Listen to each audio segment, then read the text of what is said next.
Hello and welcome to Atlanta News First Sports Tonight. Fred Campagna joining us tonight, everybody. All right, All right, very special guest, a big New England sports fan. So Fred really asked for a whole hour tonight. Oh, an hour? Okay, listen, we can go for an hour. He could go for an hour and a half, really. This is one of the quieter times of the year, sports-wise, but we can go for an hour. We can go for an hour plus, whatever you want, Fred. I've been doing TV for 25 years. This, though, is a dream come true. A dream come true. All right, well, let's let it roll then. Let's go with our number one topic. Let me turn this over here so I can see it. Okay, Monken back to the NFL. Mike Bobo entered offensive coordinator. First, what do you think about Monken going to the NFL, Todd Monken? Well, when that happened, you know who was trending on Twitter? Who's that? Stetson Bennett. Of course. Yeah, because everyone was like, "Oh, is he gonna go to the Ravens?" Yeah, is Baltimore going to get Bennett? To be like the number 4 or what? Yeah, right. Obviously, Lamar Jackson, had an up and down year. It started out great, didn't end so great, ended injured, of course. But that offense in general sputtered a lot. So they're looking for a change in Baltimore. Monken did great things with the UGA offense. My question is kind of like, is Lamar Jackson the same type of quarterback that Stetson Bennett was?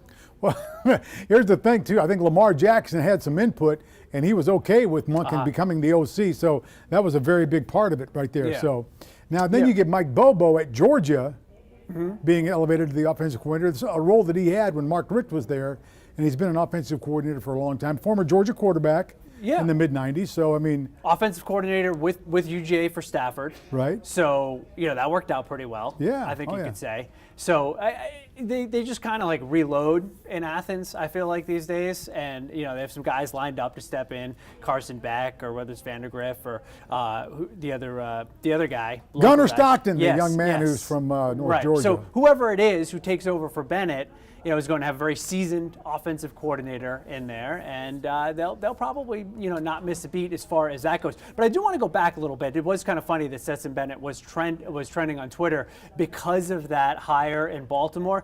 But you could probably do worse than a free agent signing or maybe a late round pick of Stetson Bennett. At least you'd have somebody who the coordinator's familiar with. Okay.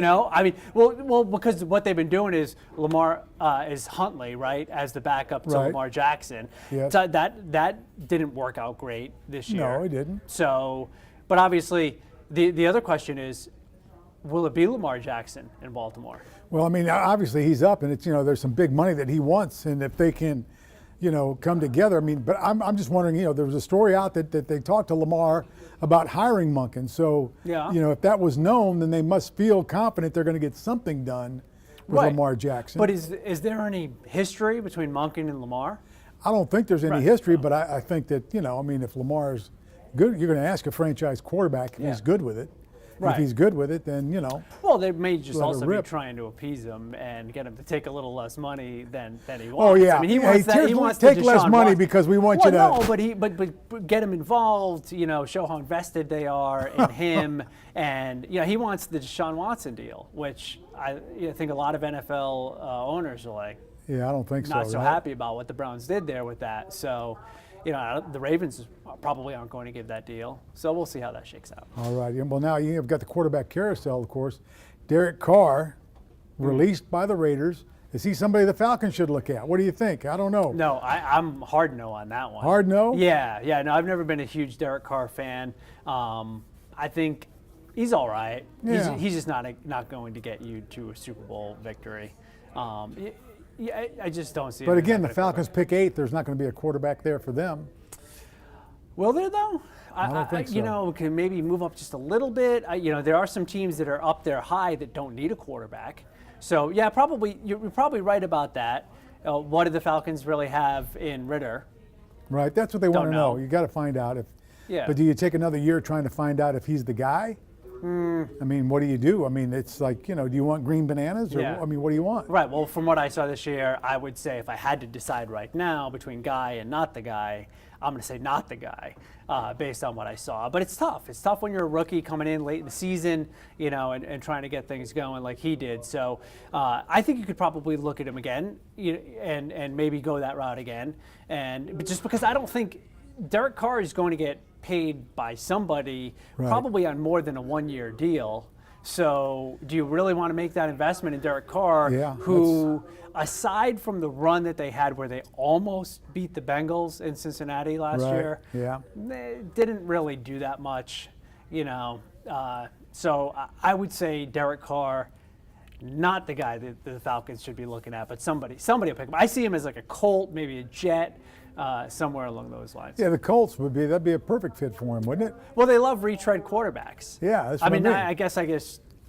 Well, that's a little shot there on your boy Matt Ryan. Well, he's a Boston College guy. He's a New England guy. You're hammering him. Come on. Right. Well, they love veteran quarterbacks, I guess you could say. With the Colts. With the Colts. But Well, no, of course, the guy that brought him there is gone now anyway, so it doesn't matter, right? Frank Reich is gone. Right. So so the QB carousel, that kind of kicks it off. The other thing is Aaron Rodgers is going on his darkness retreat. Yeah, there it is, the darkness retreat for Aaron Rodgers. How about that? You ever been on one of those? I have not. Have you? No, I mean, it sounds like solitary confinement. I mean, That's what it is. Yeah, he says he spends 4 days and 4 nights in darkness, isolation. Yeah, that's punishment. It seems like, and he needs to get in better touch with himself, or they say that sometimes you can hallucinate in these types of situations, which last year he depending did on what you hallucinate. Well, what's he doing to do in the darkness retreat? Well, last year he did what's for breakfast, the Fred? other stuff. Right. Well, no, actually I do know what's for breakfast. I looked into it a little bit. Okay, what is it? They give you 2 vegan meals a day. 2 vegan meals a day. And as much water as you can drink. And he's, cool. and Well, he's you got to drink water, right? You got to. Yeah, so he's in darkness for 4 days, all to try to figure out if he wants $52 million next year. I mean, that's the extent of it. But I mean, seriously though, you're in a darkness retreat. I guess you just kind of visualize and do different things, and who knows? Yeah, I mean, he's a different sort of guy. I mean, obviously, this is going to help him come to whatever decision he comes to. I think the decision for him, though, is not going to be retire, don't retire. I think it's going to be, do I run it back in Green Bay, or do I go to Las Vegas or New York? Yeah. Wouldn't that be interesting?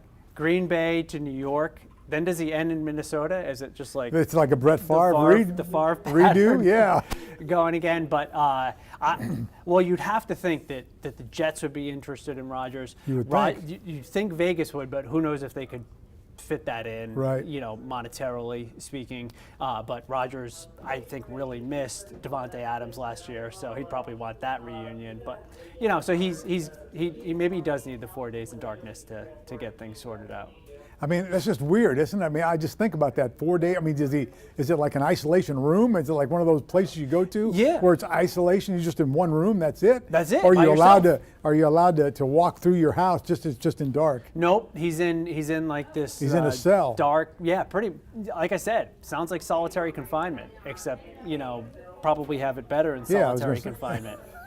I don't know if your meals are vegan in solitary confinement. Well, yeah, but I don't know, cookie at the jail. Yeah. I don't think I want that either. Yeah, right. So that's what he's going to do. Once he makes his decision, then that carousel is probably going to start to pick up speed. Tannehill, there's going to be a whole bunch of guys. I think if I was running the Falcons, I'd probably just stick with Ritter at this point. Stick with Desmond Ritter. So we're going to go with Desmond Ritter with the Atlanta Falcons, says Fred. All right. All the head coaching vacancies now have been filled. Yeah. No Eric Bieniemy. So, right. So I'm a Colorado Buffalo. Got an economics degree from Colorado University. Did nothing with it. But I also met my wife there. She's been a lot more useful over the last 30 years. Yeah, than an econ degree, so, right? Yeah, but he's a meteorologist with an econ degree. How about that? But I was there when Bieniemy was there. Like we overlapped. My freshman year, he scored, I think, 4 touchdowns in the fourth quarter at Nebraska. Yeah. And when they finally got over the hump, beating Nebraska, and then won the national championship. Was that the 1990? That was the 5th down year. Yeah. They had the 5th down, and in 1990 they shared it with Georgia Tech. You know what? They shared it with Georgia Tech. The Yellow Jackets. Yeah. National champions that year as well. Right. But got half of it, and it was Coach Mack and Bieniemy and Darian Hagan and all those guys. But Eric Bieniemy has gone on to be like an outstanding assistant coach. Right, no doubt. On an offense for the Chiefs that completely reinvented itself over the last couple of years, aside from having Patrick Mahomes. Well, that'll help you reinvent an offense. Let me see. Let me get Patrick Mahomes. Let me come up with some plays. Okay, the guy can run faster than anybody, can throw farther than anybody. I've got these great plays. You can't wait to see them. But their approach was a lot different than it was in the Super Bowl when Tampa Bay had Mahomes on the run. And the 2 goal line touchdowns that they scored, the one to the right there where the receiver was right open, and then the one to the left I think was to Sky Moore where he was wide open. Both of those came because Bieniemy in film study noticed a tendency. He schemed it up. That Philly had with their defense. So the guy is a brilliant offensive coordinator. There's no doubt. No doubt. He can't. He's not even getting some interviews in some of these jobs. That's so wrong. It really is. You have both coordinators for the Eagles. Right. Who, if you would have told me their names this morning, I would have had no idea who they were. Jonathan Gannon. Yeah. Goes to the Cardinals. Stephen, he goes to the Cardinals. Shane Steichen to the Colts. Which one's the offensive coordinator? Is Shane. Okay, fine. Offense was great. Eagles' offense was great. Yeah.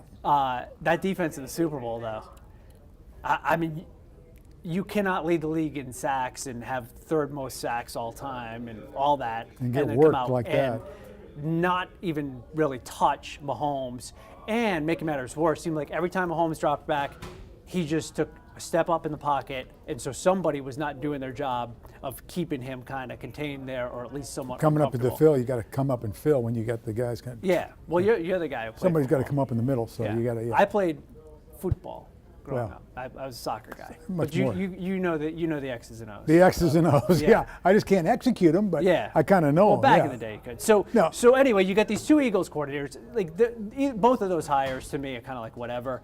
But I guess a couple of years ago, I would have said the Eagles coach to me was a who. Sirianni, yeah. It was a kind of a who sort of hire. Like he's a paisan. Come on. Yeah, no, he's great. He's turned out to be a great head coach. Yeah, after an incredibly bad and awkward initial press conference. But you know what? My first time on television was incredibly bad and awkward, and here I am standing next to the legend. Yeah, you stuck with me, man. On ANF Sports Tonight. We love that. Sean Payton, though, to the Broncos. How about that? I mean, that's another coaching change. That's the one I think that's that's the biggest one. By far. Yeah, and seeing Payton with a different team, there had been so much speculation that it was going to be Cowboys. It was eventually going to be Cowboys.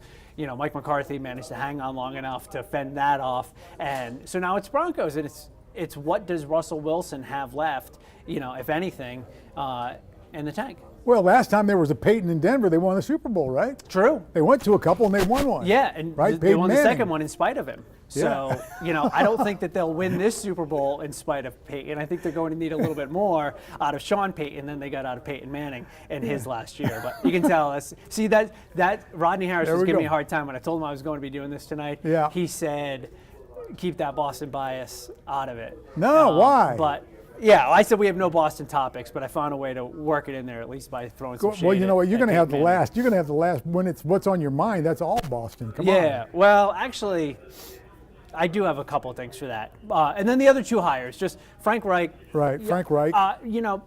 Not a bad hire. I don't think so at all. Pretty decent coach. And then D'Amico Ryans, that should be really good in Houston. D'Amico Ryans will be good in Houston. Yeah, that San Fran defense was nasty for the last they were couple pretty of years. good. Yeah.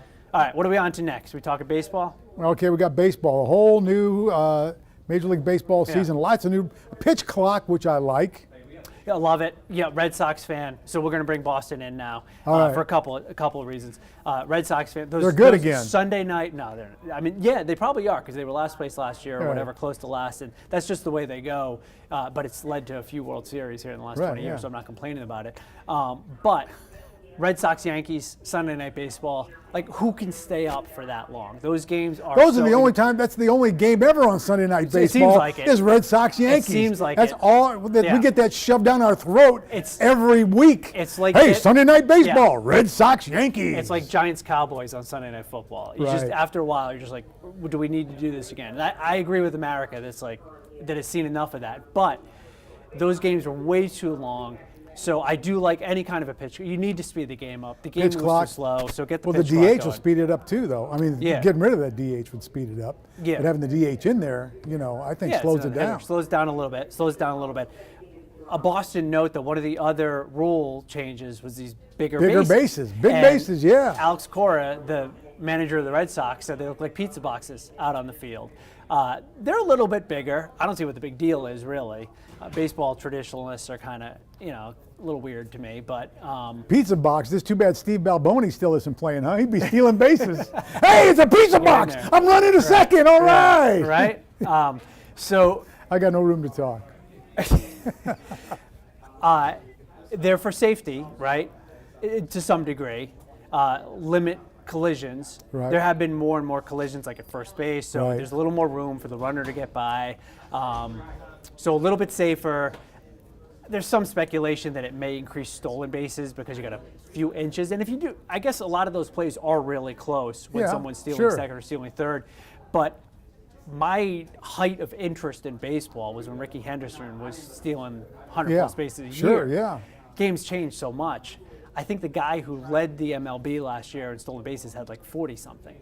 So Yeah, that's the- nothing really. the numbers guys have kind of taken the stolen base out. Now, it's just- hold on. We got a travel ball rule now, okay? I mean, I had a son that played a lot of travel baseball. Yeah. And in the extra innings, you put a guy on second, Uh-huh. and then that, Yeah, speed things up. Let's get out of here, right? It's like, That's what it we've is, been yeah. we've been at the park. But should you do it in Major League Baseball? We've though? been in the bleachers in right field in Fenway For Park 3.5 on hours. July, You're hammered. 2nd. It's Yeah. it's 100 degrees, sunburnt like you read about, dehydrated. I For didn't. several You said reasons. hammered, not me, but Dehydrated was good enough. That's fine. They go hand in hand. Fred. right. Mix in a water every now Yeah. and then. But yeah, it's just speeding the game up. Now that rule doesn't exist in the postseason, though, right? I don't think so. Yeah, so that's the key. It's like, Yeah. so you have this regular season rule. I don't hate it. I don't hate it. It's the same for both teams. They've had it for a couple of years. What about the shift? That bothers me. That bothers me, Okay. and I tell you why. I mean, if you scout somebody and that'd be like in football. Okay, you can't play this defense because we know they're going to throw here. Yeah. It's the shift. I mean, you study that to figure that out, to play defense against a certain guy, against a certain team, against a certain situation. Yeah. Why can't you do that? I think it's bogus. I think it's BS. I like it. No shift? Yeah, I like the no shift. It reminds me before they thought of the shift. When Before they thought of the shift? Yeah, Wait a yeah. minute. Fred hits it to shortstop every time, so we're going to move him over to make sure that he's right here like this. No, there is a shortstop there. So there is a shortstop. There is a third baseman. I get frustrated when guys can hit the ball hard and have nothing to show for it because you have a second baseman who is in right field fielding a screaming line drive that would be a base hit all the time. And there's a difference to me between on the infield and when they're putting a guy in the outfield, which is what they were doing. Well, I mean, they're putting him where he hits the ball. They know he hits the ball there, Fred. It's like in football. Okay, I know when this guy goes in motion, I'm just we're going to saying. rotate the coverage. So- no more rotating coverage. Right. No. You Okay. can't do that anymore. All right, but for me, I've lost it a little bit on baseball for multiple reasons. One of them is that everybody swings to the fences now. The strikeout's so much more commonplace. Right. I kind of miss those days. I've seen some rallies put together, seen some base hits, seen some good hitting. Yeah. And you can have good hitting that gets killed by the shift. You can sit on a pitch and get it and rake it, and it still gets killed by the shift because that second baseman is 40 feet into right field and just Throws you out. Throws you out Yeah. at first. I just keep thinking of David Ortiz over and over and over. Yeah. Poppy just hitting rockets, and it took him forever to get down to first base, and He couldn't do it. but it's just he would be thrown out from right field all the time. Well, All the maybe. time. How about this? How about putting Poppy on second to start the 10th inning? Let's do Yeah. that anytime. Right. Yeah. No, he wasn't going to be that ghost runner ever. I'm joking. All right. So what do we? What's up on to? your mind now, Fred? What's got you fired up? Well, I'll start with they announced the 3-point contest, guys, for Yeah. the All-Star game. Right. And one name on that list stood out to me. Boston bias again. Jason Tatum. Yeah. He hasn't been good at all from 3 this year. Hasn't been good at all at all. I look at the 3-point contest as Jason Tatum is a no doubt all-star starter. Let some other guy do it who is good from 3-point line. But maybe Jimmy, from Jonesboro is paying $150 to go to the Friday night event. Uh-huh. And, and he wants to see a star. So he doesn't want to see. Okay, well, I'm not going to say Jason Tatum will go out in the first round, but if he did, it wouldn't surprise me at Okay. all. At all. The way he shot the 3, I followed Jason Tatum very closely. He seems like a guy who does better at things the second time around, which is why they're going to win the NBA championship this year. Okay. But There you go. his Okay. first time in the finals doesn't go well. His first time. So I think his first time in the 3-point contest probably won't go well. But we'll see how that goes. By the way, the Celtics are going to be without their entire team tonight when they take on Milwaukee. So when you read tomorrow morning that Milwaukee beats the Celtics and now is tied with the Celtics for first in the East and best record in the NBA, don't think too much of it. Don't think too much Well, of it. Jaylen Brown has gotten fitted for his mask, but he's not Right. ready to play again. And the other thing I have this on my mind, Fred, before we get to what's on Please your go. mind. No. You go ahead. I'm just here. Oh, okay. All right. Was a tweet, and I know we can't bring up video, but I do want to show it anyway. It was from Juju Smith-Schuster. So let me see if you can see that there. And you can see it enough. That's a picture right there of Bradbury, and it's a little digital Valentine's card that says, "I'll hold you when it matters most." And Juju posted that up and said, "Happy Valentine's Day, everybody." Yeah.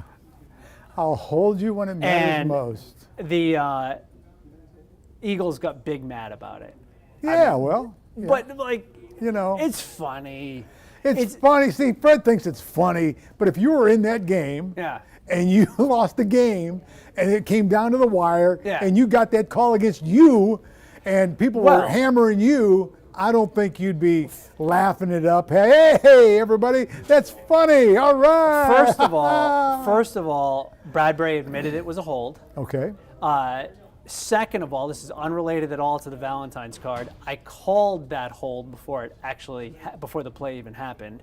I have the receipts on that too. That's I know. I saw it. I got the group text. I got it. I was sitting at home. I got the group text. It's about time for a. What'd you say? It's about time for a pass interference or pass defensive interference. holding. It's about time for a PI they or ran defensive a really holding. smart play. They ran a play that had a little double move in it. Mahomes was going to hold the ball for a second, and not one of those DBs wanted to give up the game-winning touchdown Right. at the end of the Super Bowl. No, so nobody gave him does. a little grab, just to make sure. You can't go around the waist. You can't, act like you're taking them to the prom. Yeah, You a can't little do hug. that one. So Bradbury admitted it, but I just thought it was funny that the Eagles were so mad about that tweet. I thought it was a hilarious tweet. And I don't think Juju Smith-Schuster was the one who photoshopped it. I think somebody sent it to him. But I have even more respect for it if Juju Smith-Schuster was actually the one who photoshopped If he it. photoshopped it, that would be pretty cool, wouldn't it? Yeah. What's on your mind? What's on my mind? Yeah. Spring football. How about that? Oh. There's nothing better than spring football practice on a college campus. Mm-hmm. They only allow 15 practices now. They used to allow 20, but now it's down to 15 in the spring game. And I like spring football because the guys who aren't very good sometimes get a chance to play because the big stars get hurt. You see? Right. Okay. So what do you think Kirby Smart's mentality is going to be spring football-wise? Spring football practice, he's going to have the guys that he redshirted as freshmen. He's going to have them in the line. They're going to do a lot of rotations and a lot of reps, and he's going to find out who can play. And in spring football, I mean, it was, I don't know if it still is, mostly hitting. Mostly hitting and a little bit of conditioning, but mostly hit. You're doing the conditioning now, and then you're going to go after it and really hit a lot of hitting to see who's got what. Is it going to be any kind of fun, though? But I guess what I'm getting at is Kirby Smart going to have fun? He's got to. The reason why UJ is so good year after year after year is that he does a really good job of making those guys buy in to the work that's needed no doubt. to stay on top. No doubt. So I kind of envision that those guys are going to be like, man, he's putting us through it. Right. I wouldn't say it's fun. I mean, Yeah. it would be fun if you take somebody out. That's what's fun. When you Yeah. get a big Right, but smack he's- on somebody. he's But I'm on- just saying, Yeah. it's not going to be like a fun. Oh, hey, we're going to have a cookout tonight after practice, fellas. No, that's not what I'm saying, Fred. What I'm saying is, like, there's going to be no riding the coattails of last year's No, championship. it That can't. is going to be over. Nope. Done it's with. over. It's been And- over. Yeah, it's time to go Yeah. now. When's that spring game? Spring game. I think that spring game is was it April 15th, second Saturday in April, I Yeah. think, something Okay. like that. All right, and 15 practices leading up to it? 15. You get Yeah. 15. You used to have 20. Now you're down to 15. Yeah, and that's the thing with the Super Bowl now seems later and later into February. We go right from that to pitchers and catchers. Yeah, pitchers spring and catchers are already football, down there. Spring football. All-Star game, for the NBA. We're going to be in NFL free agency before you know it, and then the draft. And of so- course, the teams that aren't in the Super Bowl are already working out with OTAs and doing Yeah. all that other stuff. yeah, So yeah, that's it. It's year Yeah, round. man. Never ends. it never ends. That's why it's great to follow sports and be a sports fan. Can I come back on this? You can come back any day you want, Fred. All Fred right. Campagna, ladies and All gentlemen. right. All right. Okay. Nobody else Really? wants to clap for him? Come on. All right. Atlanta News First, Sports Plus tonight, baby. All right, Fred. A Thanks lot for of fun. having me. Thank you for having us. All All right. The slow clap for Fred.